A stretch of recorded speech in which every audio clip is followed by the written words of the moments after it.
La nuit n'était pas encore totalement tombée sur Montpellier lorsque le vrombissement d'un moteur déchira le calme relatif du centre-ville. Deux silhouettes casquées, serrées l'une contre l'autre sur un scooter sombre, ralentirent devant la vitrine éclairée d'une bijouterie. Rien, à première vue, ne distinguait cette scène de tant d'autres passages anodins. Pourtant, dans ce bref instant suspendu, quelque chose bascula, comme si la ville retenait son souffle avant l'irréparable. Le passager descendit en premier. Le geste était précis, maîtrisé, presque trop fluide pour être improvisé. L'arme apparut aussitôt, froide, menaçante, pointée vers l'intérieur du commerce. En quelques secondes, la vitrine vola en éclats dans un fracas assourdissant, mêlé aux cris de panique. Le bijoutier n'eut pas le temps de comprendre, le sol se couvrit de verre, les mains tremblaient, et la peur prenait toute la place. À cet instant-là, la violence n'était plus une idée abstraite, mais une présence brute, palpable, qui s'imposait à chacun. Pendant ce temps, à quelques rues de là, Clémence luttait avec sa voiture récalcitrante. Le moteur refusait obstinément de démarrer, comme si le sort s'acharnait à la ralentir. Elle soupira, jeta un regard à sa montre, puis décrocha son téléphone pour prévenir Janet qu'elle prendrait finalement le tramway. Rien ne laissait présager que ce simple contretemps allait la placer au cœur d'un événement majeur. Elle ferma sa portière, s'éloigna à pied, encore agacée, loin d'imaginer que le hasard venait de redessiner sa soirée.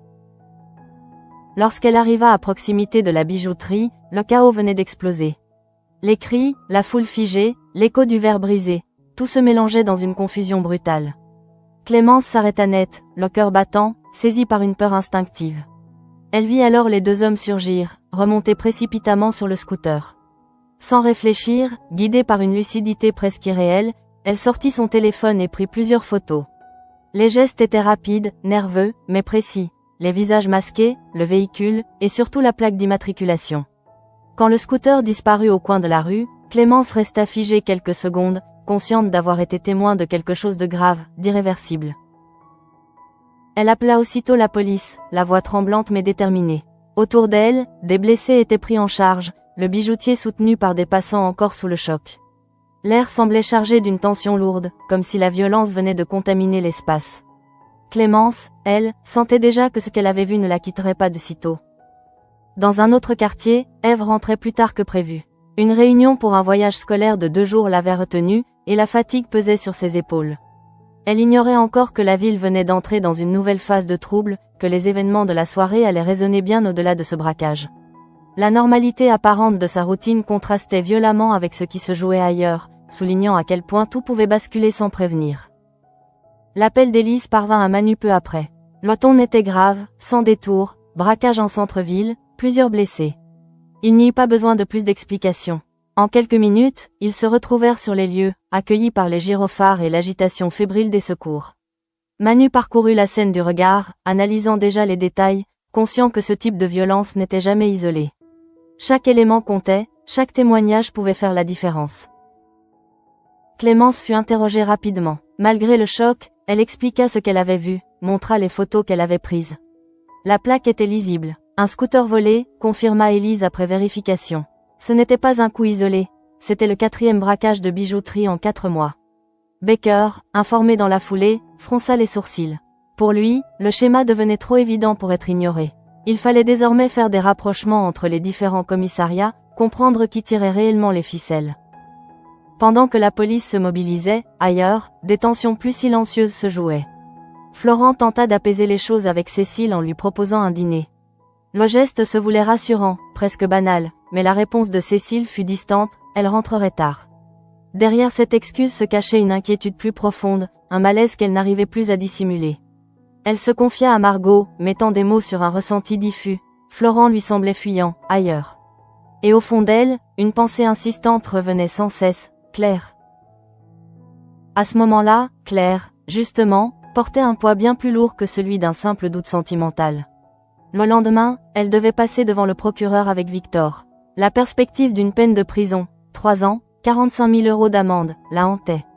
Elle en parla à Kira, tentant de rester forte, mais la peur transparaissait malgré elle. Chaque mot prononcé semblait chargé d'une gravité nouvelle, comme si son avenir se jouait désormais à chaque décision, à chaque silence. Dans l'ombre, loin du tumulte apparent, une autre femme observait la situation avec une froide détermination. Le braquage n'était pas un acte isolé, ni une initiative improvisée. Il répondait à une logique précise, à une volonté claire. Sybil Delorme était de retour. Elle remit l'argent aux deux hommes, Lucas et Dimitri, avec des consignes nettes. Mission accomplie, il fallait désormais effacer les traces. Le scooter serait abandonné. Pour elle, tout n'était qu'une suite d'opérations calculées, où chaque pion avait sa place. À cet instant précis, sans le savoir encore, les trajectoires de tous ces personnages venaient de se croiser autour d'un même point. Un mensonge à venir, une vérité dissimulée, et une confrontation qui ne ferait que déplacer la fracture au lieu de la refermer.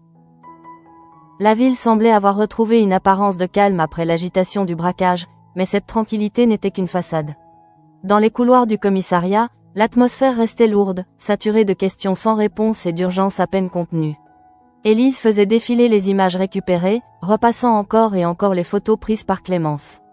Chaque détail comptait, l'angle du scooter, la trajectoire de fuite, cette impression troublante de déjà-vu qui laissait penser que les auteurs ne faisaient que répéter un scénario parfaitement rodé.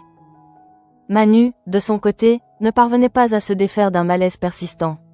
Ce braquage s'inscrivait dans une série, et cette série, il la connaissait trop bien. 4 attaques en quelques mois, toujours le même mode opératoire, toujours cette efficacité brutale. Il sentit que l'affaire allait s'enliser dans quelque chose de plus vaste, un réseau invisible dont on ne voyait encore que la surface. Baker partageait cette intuition, il fallait frapper vite, mais surtout juste, avant que la situation n'échappe définitivement au contrôle. Clémence, encore secouée, fut autorisée à rentrer chez elle. Pourtant, en quittant le commissariat, elle ne se sentait pas soulagée. Les images revenaient par flash, l'arme, la peur dans les yeux du bijoutier, le scooter disparaissant à toute allure. Elle savait que son témoignage avait été décisif, mais cette certitude ne suffisait pas à calmer l'angoisse sourde qui s'installait. Elle avait franchi une ligne invisible, celle qui sépare les témoins ordinaires de ceux qui deviennent malgré eux des acteurs d'une enquête. Pendant ce temps, ailleurs, Claire tentait de maintenir une forme de normalité. À l'hôpital, les gestes du quotidien se succédaient, mécaniques, presque rassurants. Pourtant, sous cette apparente maîtrise, son esprit était ailleurs. Le rendez-vous avec le procureur approchait, et chaque minute la rapprochait d'un verdict qu'elle redoutait. La peur n'était pas seulement liée à la prison ou à l'amende, c'était l'idée de voir sa vie basculer, de perdre ce qu'elle avait tenté de reconstruire, qui la paralysait. Florent insista pour la voir afin de préparer la défense. La rencontre se fit dans une atmosphère étrange, chargée d'une tension à peine dissimulée. Ils parlaient de dossiers, de procédures, mais leur regard trahissait autre chose. Un passé commun, jamais vraiment refermé, continuait de s'inviter dans chaque silence. Claire sentait ce trouble grandir en elle, une confusion qu'elle n'osait pas encore nommer. Florent, lui, tentait de rester professionnel, mais cette distance qu'il s'imposait ressemblait davantage à une fuite qu'à une véritable maîtrise. Cécile, de son côté, ne parvenait plus à ignorer ce qu'elle ressentait. Chaque absence de Florent, chaque silence prolongé, alimentait un doute de plus en plus envahissant. Elle se confia à Margot, cherchant à comprendre ce qui lui échappait. Ce n'était pas une scène, ni une accusation ouverte, mais une inquiétude diffuse, presque instinctive. Elle avait le sentiment que quelque chose lui glissait entre les doigts, sans pouvoir encore en saisir la forme exacte. Dans l'ombre, Sybil Delorme observait les premiers mouvements de la police avec un calme glaçant. Pour elle, le braquage n'était qu'une étape. Elle connaissait les risques, savait que Clémence avait pris des photos, anticipait même la possibilité d'une surveillance. Son expérience passée lui avait appris une chose essentielle, la patience était souvent plus efficace que la précipitation. Elle se contentait d'attendre, laissant ses complices suivre les consignes, persuadée que la police finirait par chercher au mauvais endroit. Lorsque Dimitri appela Claire, la conversation prit rapidement un tour plus personnel. Il sentit son trouble, cette hésitation dans sa voix qui trahissait bien plus qu'une simple inquiétude juridique. Il posa la question sans détour, « Florent ?» Claire ne nia pas. Elle admit que c'était ambigu, qu'elle se sentait perdue, incapable de distinguer ce qui relevait du passé et ce qui appartenait encore au présent. Cette confession, à demi-mot, eut l'effet d'un aveu irréversible. Dimitri tenta de la ramener à la réalité, la mettant en garde avec une franchise brutale. Elle jouait avec le feu, à un moment où tout pouvait lui échapper. Au même moment, Élise fit une avancée décisive. En retraçant le parcours du scooter, elle identifia un point d'arrivée précis, un local lié à Sybil Delorme. Le nom résonna immédiatement comme une évidence. Le dossier de Sybil parlait de lui-même, condamnation passée, réseau douteux, habitude bien connue des services de police. Baker n'hésita pas, surveillance permanente, écoute, tout devait être mis en place. L'objectif était clair, remonter jusqu'au commanditaire, sans l'alerter trop tôt. Alors que l'enquête s'intensifiait, Marie-Sophie prit une décision lourde de conséquences. Elle choisit d'écrire un article sur les défaillances du parquet dans l'affaire d'Ambreville, convaincue que ce sujet méritait d'être exposé. Pour Kira, ce soutien était à la fois précieux et inquiétant. Marie-Sophie savait qu'elle ne lui faisait pas un cadeau. L'exposition médiatique pouvait protéger, mais aussi fragiliser davantage. Pourtant, à ses yeux, le silence n'était plus une option. À mesure que la journée avançait, les lignes se resserraient autour de chacun. Le braquage n'était plus seulement un fait divers violent, il devenait le point de convergence de peurs, de mensonges à venir et de choix impossibles. Claire, plus que jamais, sentait que tout ce qu'elle tenterait de protéger risquait de se retourner contre elle. La fin de journée étirait ses ombres sur la ville, et avec elle, une fatigue sourde gagnait les esprits. À l'hôpital, Claire terminait son service avec un automatisme presque inquiétant. Les gestes étaient précis, les sourires professionnels, mais derrière cette façade maîtrisée, quelque chose se fissurait. Chaque regard croisé, chaque instant de silence semblait chargé d'un sens qu'elle n'osait pas affronter. Elle savait que ce trouble ne venait pas seulement de l'audience à venir, ni même de la peur de la sanction. Il prenait racine ailleurs, dans un endroit plus intime, plus dangereux. Florent, lui, s'en voulait de plus en plus de cette distance qu'il imposait à Cécile. Il se répétait qu'il agissait ainsi pour protéger tout le monde, pour éviter une confrontation inutile. Pourtant, au fond de lui, il savait que ce raisonnement ne tenait pas. Il fuyait, et cette fuite, loin d'apaiser les choses, nourrissait un malaise qu'il ne parvenait plus à contenir. Lorsqu'il pensait à Claire, ce n'était plus seulement en termes de stratégie juridique, mais comme à une présence qui ravivait un passé jamais vraiment refermé. Cécile, de son côté, ressentait cette tension avec une acuité presque douloureuse. Elle passait en revue les derniers jours, les mots échangés, les absences inexpliquées. Rien n'était suffisamment concret pour justifier une accusation, mais tout contribuait à alimenter un soupçon persistant. Elle se sentait à la fois ridicule de douter et incapable de faire autrement. Cette incertitude la rongeait, transformant chaque attente en épreuve silencieuse. Lorsque Claire quitta enfin l'hôpital, la nuit était tombée. Elle marcha quelques instants sans but précis, tentant de mettre de l'ordre dans ses pensées. Elle savait que Florent était inquiet pour elle, qu'il cherchait à l'aider, mais cette aide avait pris une dimension trouble. Elle se demandait si elle n'avait pas, sans le vouloir, franchi une limite invisible. Cette ambiguïté la mettait face à une vérité inconfortable. Malgré tout ce qu'elle avait traversé, elle n'était pas aussi détachée qu'elle l'aurait voulu. Dimitri, fidèle à son franc-parler, ne la laissait pas se complaire dans cette confusion.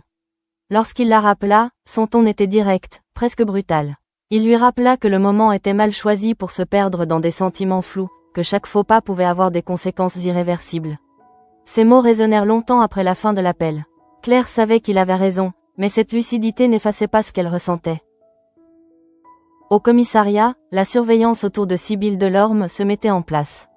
Les équipes se relayaient, discrètes mais constantes. Élise suivait les moindres déplacements, notant chaque détail, chaque contact.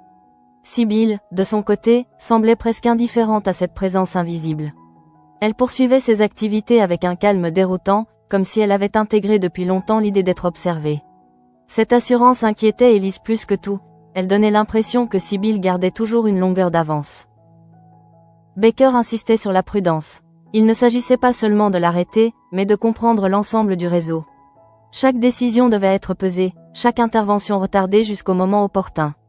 Cette attente tendue mettait les nerfs de tout le monde à rude épreuve, renforçant l'impression que quelque chose de plus grave se préparait en coulisses. Pendant ce temps, Cécile prenait une décision qui la terrifiait autant qu'elle la soulageait. Elle décida de confronter directement Claire. Pas dans un éclat de colère, pas sous le coup d'une émotion incontrôlée, mais avec une détermination froide. Elle savait que cette discussion serait décisive, qu'elle pourrait soit dissiper ses doutes, soit les confirmer de la manière la plus douloureuse qui soit. Elle choisit le moment avec soin, attendant la sortie de l'hôpital, là où Claire ne pourrait pas se dérober. Claire, en apercevant Cécile qui l'attendait, sentit son cœur se serrer. Elle comprit immédiatement que l'instant qu'elle redoutait venait d'arriver. Il n'y avait plus de place pour les faux-semblants, plus de refuge possible derrière le travail ou les procédures. Le regard de Cécile était calme, mais cette sérénité apparente rendait la situation encore plus pesante. Claire se prépara intérieurement à ce qui allait suivre, consciente que chaque mot compterait. À ce moment précis, tout ce qui s'était accumulé au fil des jours convergea vers cette rencontre.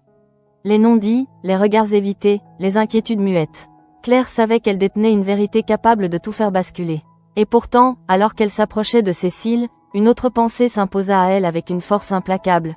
Dire la vérité, c'était aussi risquer de détruire ce qu'elle cherchait encore désespérément à protéger. La lumière blafarde des réverbères baignait la sortie de l'hôpital d'une atmosphère presque irréelle. Les portes automatiques s'ouvrirent dans un souffle discret, et Claire apparut, le pas lent, le regard encore encombré par les pensées qu'elle n'avait pas réussi à apaiser. Elle s'arrêta net en reconnaissant la silhouette qui l'attendait. Cécile, droite, immobile, comme si elle avait ancré ses pieds au sol pour ne pas vaciller. À cet instant précis, Claire comprit qu'aucune fuite n'était possible. Cécile ne cria pas, ne laissa rien transparaître d'une colère évidente. Sa voix, lorsqu'elle s'éleva, était calme, presque trop. Elle posa la question simplement, sans détour, sans accusation directe. Avait-il eu quelque chose entre elle et Florent? Cette simplicité désarma Claire plus sûrement qu'un reproche brutal. Elle sentit son cœur s'accélérer, sa respiration se faire plus courte. Le temps sembla se contracter autour d'elle, isolant leur échange du reste du monde. Pendant une fraction de seconde, Claire envisagea de dire la vérité. Les mots affleurèrent à ses lèvres, chargés d'un poids immense. Elle pensa à Florent, à cette proximité redevenue dangereuse, à ces silences trop longs, à ce soutien qui avait dépassé le cadre strictement professionnel. Elle pensa aussi à Cécile, à sa confiance fragile, à ce qu'un aveu provoquerait.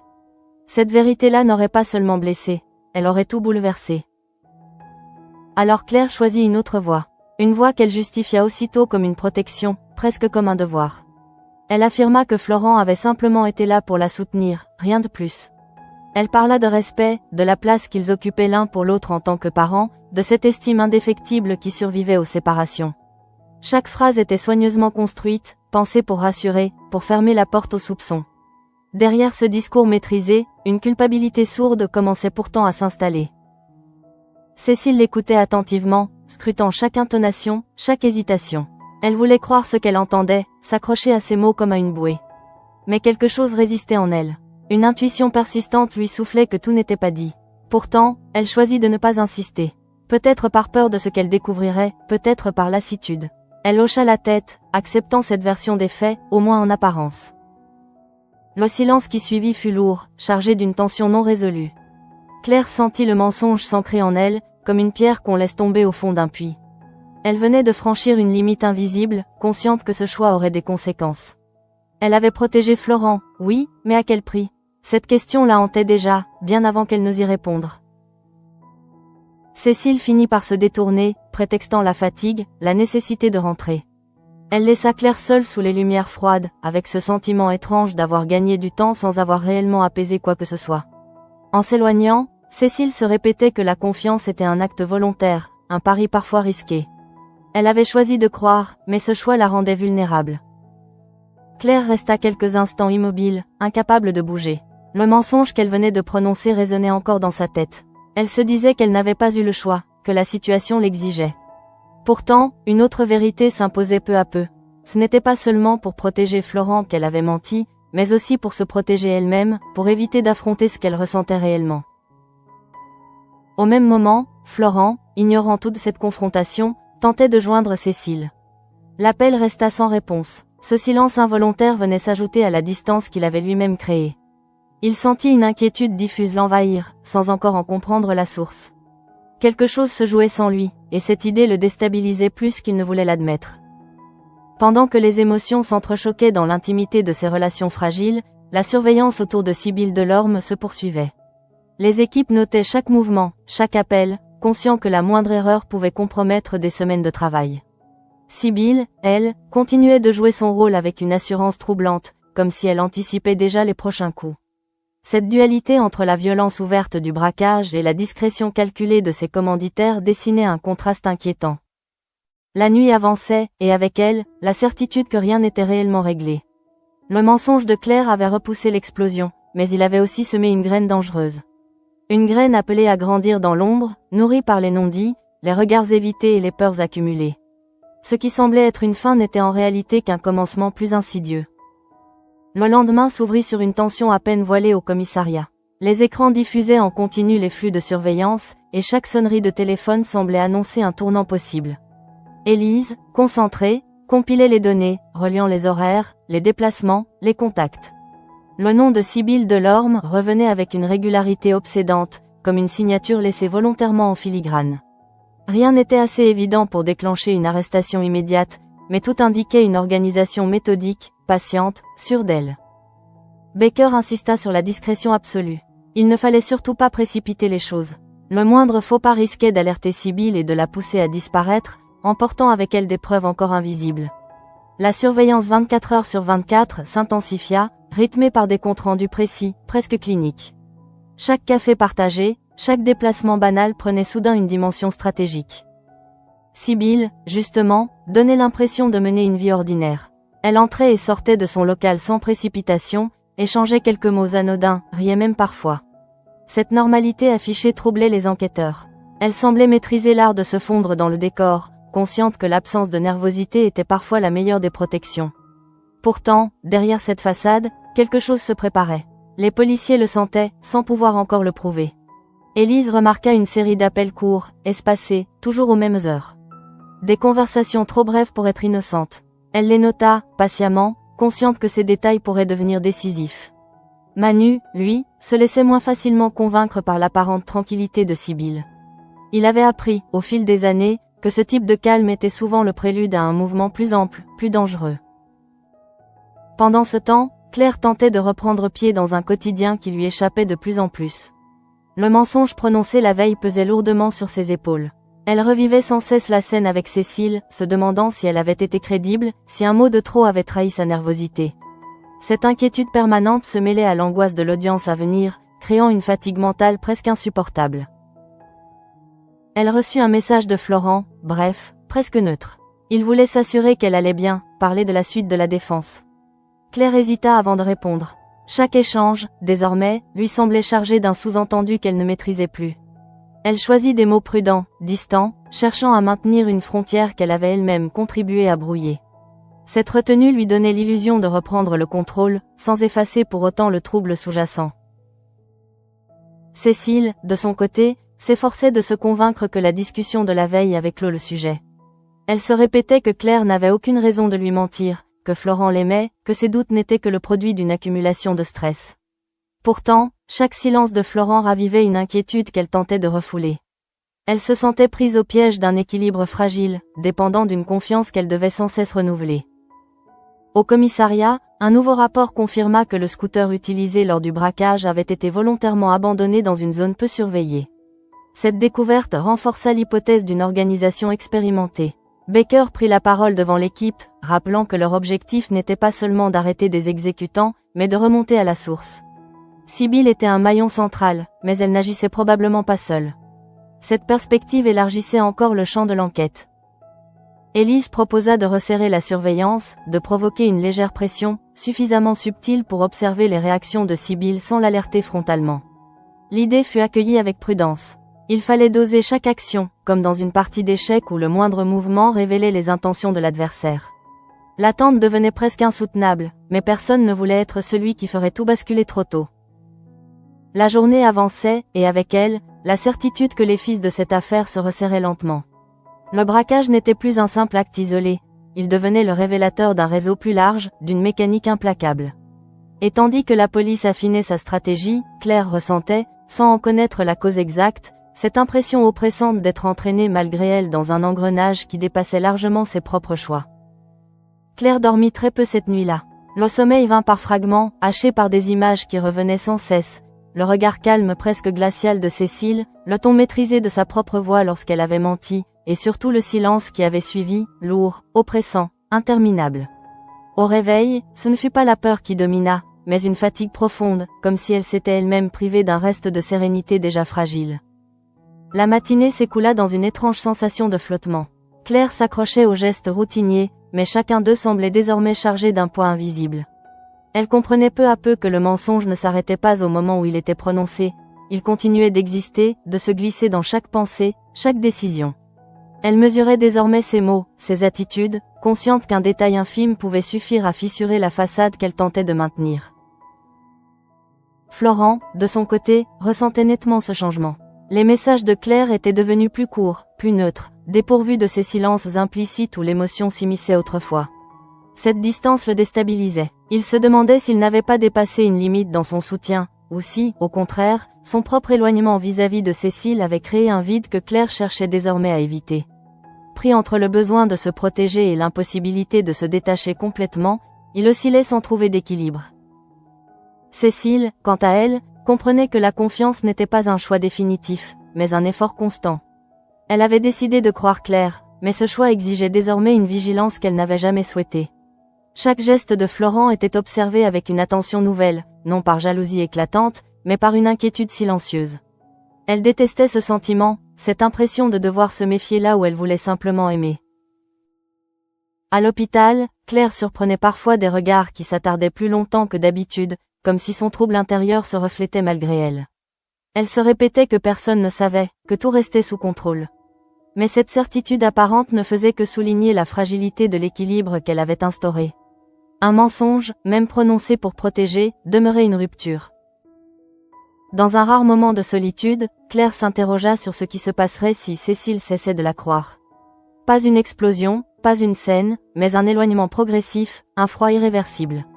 Cette perspective l'effraya plus qu'elle ne l'aurait admis. Elle comprit alors que ce mensonge n'était pas seulement destiné à protéger Florent, mais aussi à se préserver elle-même, à éviter de regarder en face ce qu'elle ressentait encore. Florent appela Cécile en fin de journée. L'échange fut bref, presque banal, mais laissa derrière lui un goût d'inachevé. Florent tenta de se montrer rassurant, tandis que Cécile écoutait avec une attention excessive, comme si elle cherchait le moindre indice d'un malaise caché. Lorsque l'appel prit fin, tous deux restèrent avec cette impression désagréable. Ce qu'ils craignaient n'était pas une trahison flagrante, mais ces silences qui, peu à peu, prenaient trop de place. Claire, de son côté, se retrouva face au miroir, incapable d'éviter son propre regard. Elle y vit une incertitude nouvelle, une vigilance anxieuse qu'elle ne se reconnaissait pas. Elle se demanda combien de temps elle pourrait porter ce mensonge, et surtout quel en serait le prix. Cette question l'oppressait, comme si elle se trouvait enfermée dans une pièce sans issue. Sans le savoir encore, Claire, Florent et Cécile avançaient chacun en pensant contenir la situation. Mais cette retenue, cette prudence excessive, ne faisait qu'approfondir la fracture.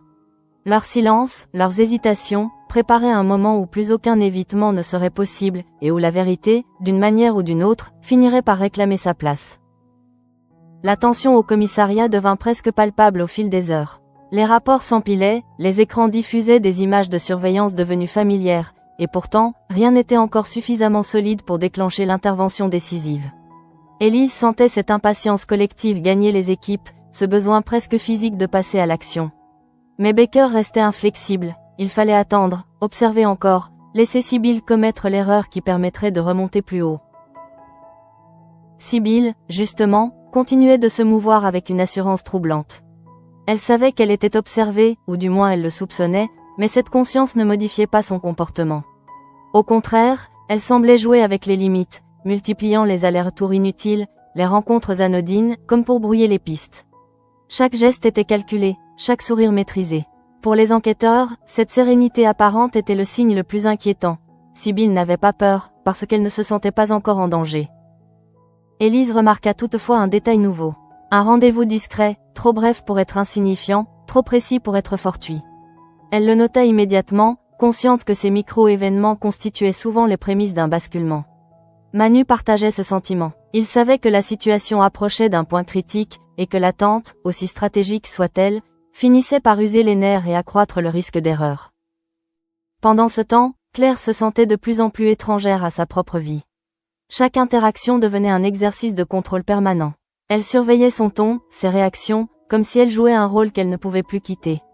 Le mensonge qu'elle avait prononcé continuait de peser, non pas comme une faute ponctuelle, mais comme une présence constante, intrusive. Elle avait l'impression que tout pouvait s'effondrer à la moindre question mal placée. Florent tenta de la joindre pour évoquer les derniers détails de la défense. Leur échange resta strictement factuel, presque froid.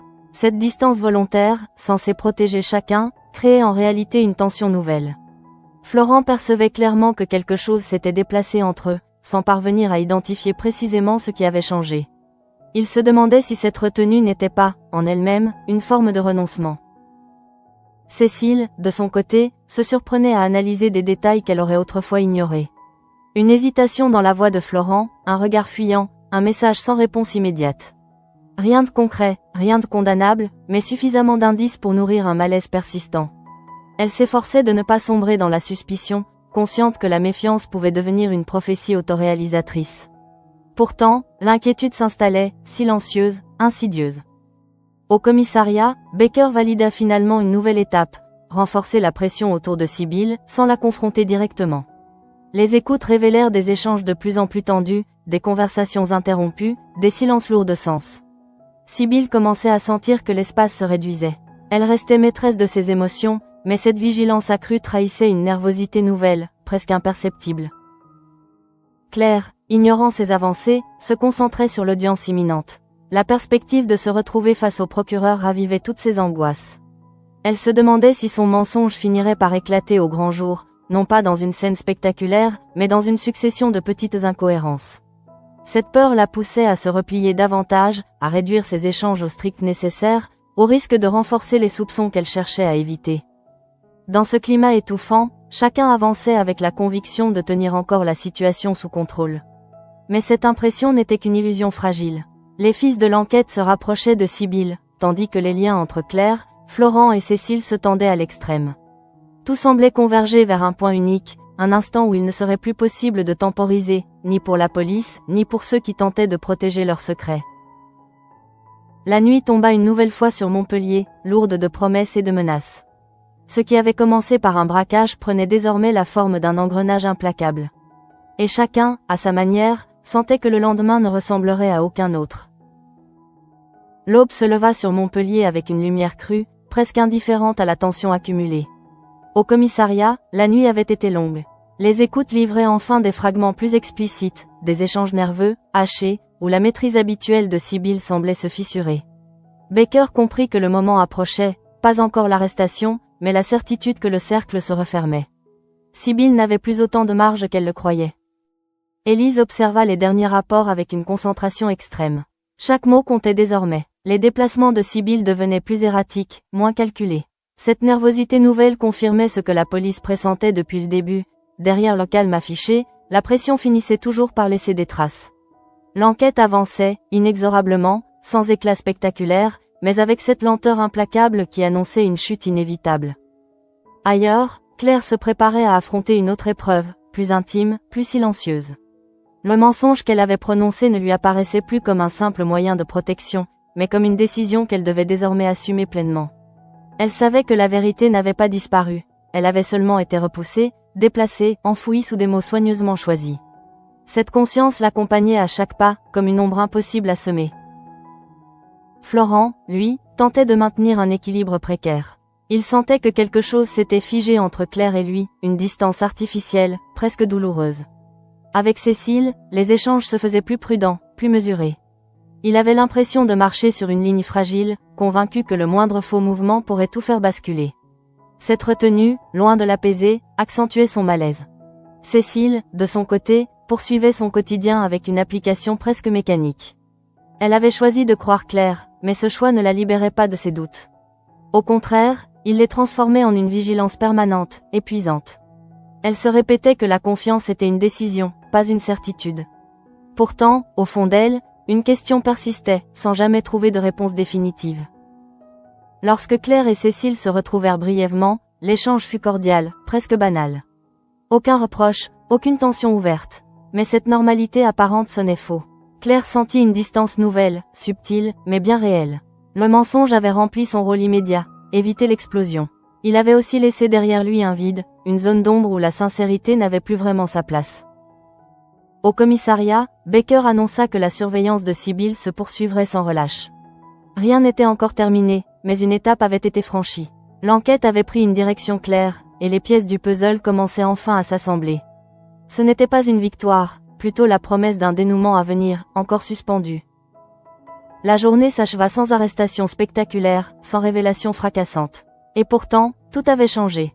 Claire rentra chez elle avec la sensation étrange d'avoir traversé une ligne invisible. Elle avait menti, consciemment, pour protéger Florent, pour se protéger elle-même. Cette décision la laissait à la fois soulagée et profondément troublée. Elle savait désormais que certaines vérités, une fois niées, continuent d'exister autrement, prêtes à ressurgir quand on s'y attend le moins. Dans le silence du soir, chacun portait le poids de ce qu'il n'avait pas dit. L'affrontement annoncé n'avait pas explosé. Il s'était transformé. Et ce mensonge, loin de refermer la blessure, Averede signait les rapports, installait une fragilité nouvelle, plus discrète, mais tout aussi dangereuse. Rien n'était réglé, tout était simplement repoussé.